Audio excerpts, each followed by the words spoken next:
as well, which is what I love, because it tests you in multiple ways, right? Can you deal with that kind of short set first to two, and then can you hang with these guys when it comes to the first to fives, man? It's a real test of how good you are overall in Tekken, right? Absolutely. I mean, endurance test for sure in that first to five, but you got to make it there. You got to get through the group stages in day 1 and 2.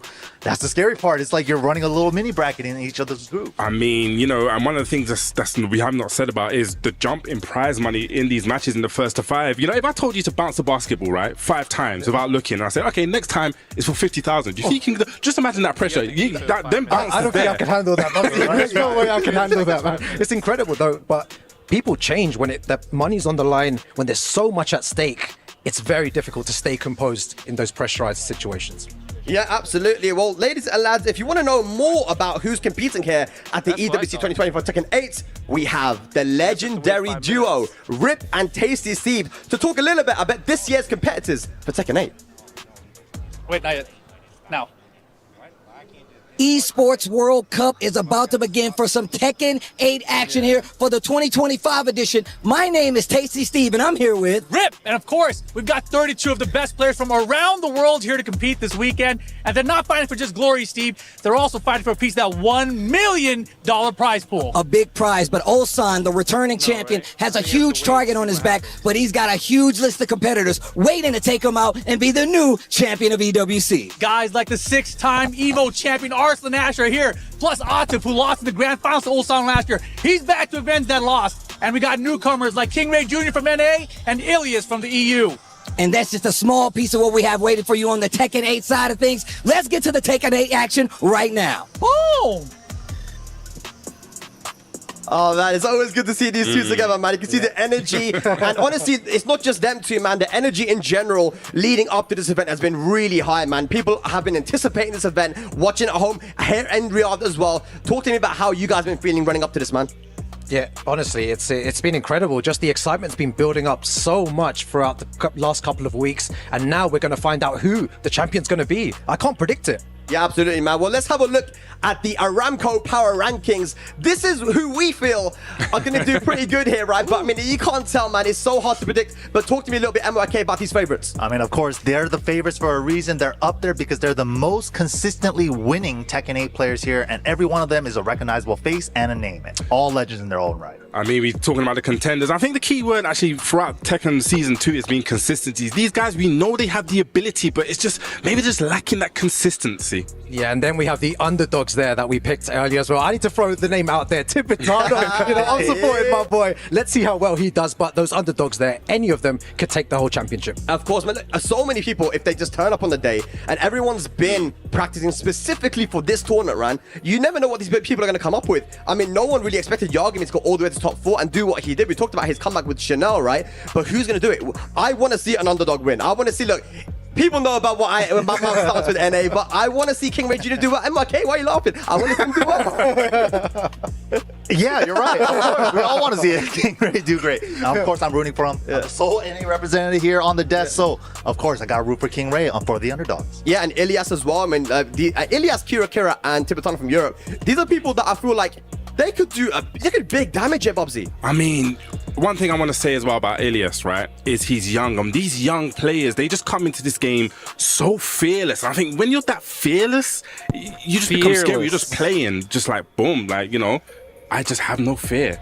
Fear, no fear. Yeah, it's crazy. And, you know, speaking of the underdogs now as well, I spoke about it before, Tibetano and also King Ray Jr., both of them Asuka players. And we know what everyone at home thinks of Asuka players. What do they think? No. Everyone loves this character. What do you think about Asuka? This will be after. What do you think about Asuka? I love this character. It's a great, very good design. All right, be quiet now. Ladies and lads, of course, the players are playing for a big prize pool. But it's not only that. There's, of course, the EWC Championship with $27 million on the line. We have a quick video here just explaining a little bit about the EWC Championship. Take a look. This is the Esports World Cup Club Championship, the ultimate cross-game competition that will crown the best esports club in the world. Let's break down how it works. Clubs will be able to compete at the Esports World Cup and as many titles as they can qualify for. The clubs will then earn points based on their placement in each title. The qualify for the club championship, a club will need a top 8 placement in at least 2 competitions.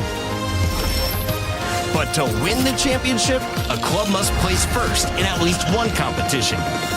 At the end of the Esports World Cup, the 24 clubs with the highest number of points will earn a share of the $27 million, with the winner taking home a staggering $7 million.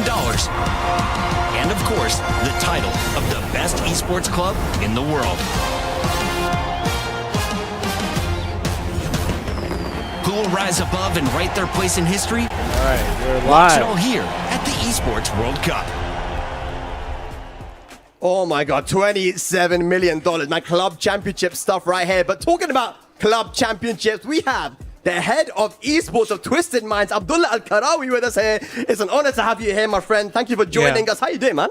I'm doing Seems well. like I'm it. doing well. I'd say these first weeks have been very intense. Of course, for all clubs participating and taking part in competing for the club championship.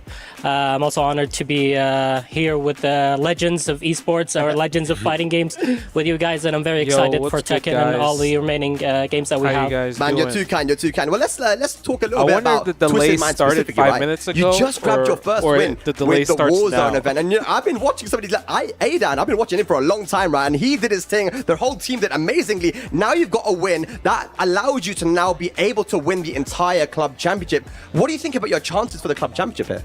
I think they're very high. I think coming into this, okay. we of course looked at Yeah, our you're right. competitors. There's a lot of competition going on, but I think this first 5 weeks, let's say, have been pretty decent for us, and we still have 2 weeks remaining with games that we're competing with, and we expect that we're going to get really good results with. What's of good, course, with Christoph? Tekken, Arslan Ash, and Hafel, I think they're going to do really well. But of course, with other games as well that we have 5 out of 6 remaining. So. Or actually 6 out of 7, sorry. of So Twisted we're Mind hopeful players, that huh? hopefully we're going to get through really well. In general, for Warzone leading up to specifically, this- I'm really happy for the roster. I think they worked really hard for this, especially Aiden. I think the community knows how hard he's worked for this. Of course, coming in from Fortnite and all those years that he's been competing, he hasn't won any big competition yet. So this being his first, I think is really good, and it gives us a chance to win the club championship.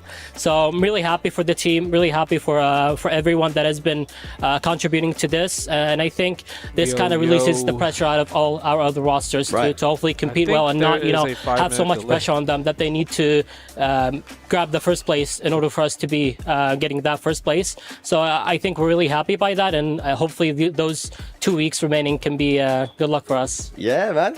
Yeah, you know, I was about to ask you one of those questions there. I think you've answered it already. But I think going back to Tekken 8, you have 2 great players in the tournament coming up, you know, Arslan Ash and Hafiz Tanvir as well. How well do you think they're going to do against the competition? You've seen all those great names, you know, Nee, Atif and all of these. Yeah. What do you think is going to happen? I think Arslan coming in from Evo, winning that, I think it's a really big boost for him. Especially last year, I think it was really unfortunate for him having the stick issue. But I think this year, I think he's coming in and he's coming really strong. He's been here for a few days. Getting ready. He was also part of the Pakistan versus Saudi that we had at Twisted Lab, so that was really good practice for him.